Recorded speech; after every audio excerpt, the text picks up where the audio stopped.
लोकसभा चुनाव के बाद यूपी बीजेपी में लगातार अंदरूनी कलह की बात सामने आ रही थी और इसके बाद लगातार आरोप प्रत्यारोप का दौर चला। हार की समीक्षा के लिए मंथन भी खूब हुआ।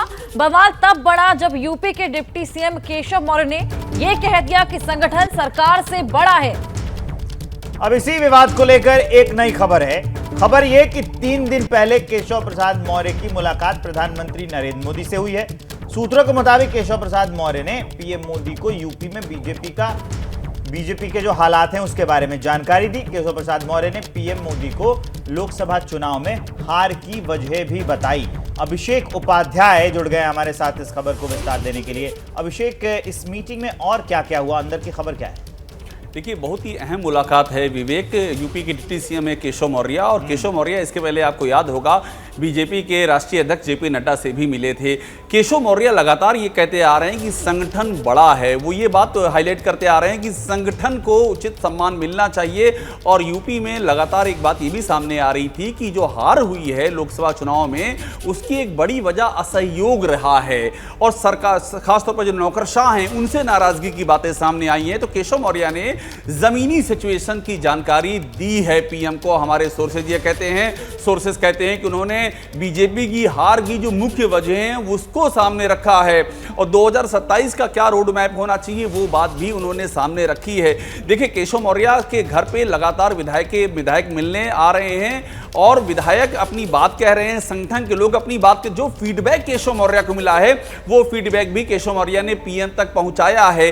3 बातें बहुत महत्वपूर्ण है। पहली बात यह है कि संगठन और सरकार के बीच का जो सामंजस्य है वो नहीं है, तो उसकी क्या वजह है, सरकार की ओर से क्या क्या कोशिशें होनी चाहिए जो नहीं हुई हैं। दूसरी वजह नौकरशाही को लेकर के है। नौकरशाही की जो दिक्कतें आ रही हैं, जो कार्यकर्ताओं का असंतोष है वो आ रही हैं। और तीसरी बड़ी वजह यह है कि जो पेपर लीक जैसे मामले हुए हैं जिनके चलते युवाओं में असंतोष हुआ है, वो बातें भी हैं। तो इनकी समग्र जानकारी दी है। और केशव मौर्य ने यह भी स्पष्ट किया है कि भविष्य में क्या जमीन से क्या इनपुट मिल रहे हैं, क्या क्या बीजेपी को चेंजेस करनी चाहिए। और मैं आपको एक बात और बता दूं, इधर इस बीच में कुछ और भी मुलाकातें हुई हैं, जैसे कि संजीव बालियान बीजेपी के पूर्व जो एमपी रहे वो भी मिले हैं पीएम से। साध्वी निरंजन ज्योति मिली हैं। दोनों ही अपना चुनाव हार गए थे। इन दोनों की भी मुलाकात हुई है प्रधानमंत्री से। तो कुल मिलाकर के यूपी का जमीनी फीडबैक पीएम को मिला और पीएम की यूपी पर पूरी नजर है। ये मुलाकातें इस लिहाज से बेहद अहम हो जाती हैं। अभिषेक, इस जानकारी के लिए आपका बहुत बहुत शुक्रिया। आगे बढ़ते हुए आपको बता दें कि लोकसभा चुनाव के बाद ऐसी खबरें आ रही थी कि यूपी के सीएम योगी आदित्यनाथ और डेप्यूटी सीएम केशव प्रसाद मौर्य के बीच में मनमुटाव है, लेकिन अब लगातार दोनों साथ दिख रहे हैं। आज विभाजन विभीषिका दिवस पर पदयात्रा में दोनों साथ दिखे। इसी बीच समाजवादी पार्टी के अध्यक्ष अखिलेश यादव ने इस पर तंज कस दिया। अखिलेश ने पोस्ट किया, और आपसी खटपट का क्या, अंदरूनी बात दब गई या दबा दी गई, खत्म हुई रार तकरार या झूठी मुस्कानों से ढकी है दरार, कई हैं सवाल।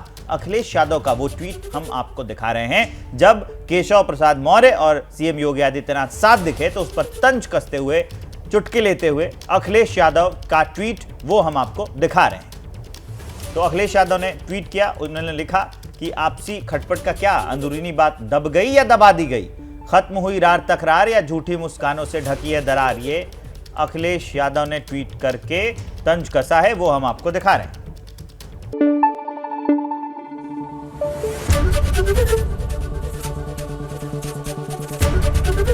एबीपी न्यूज आपको रखे आगे।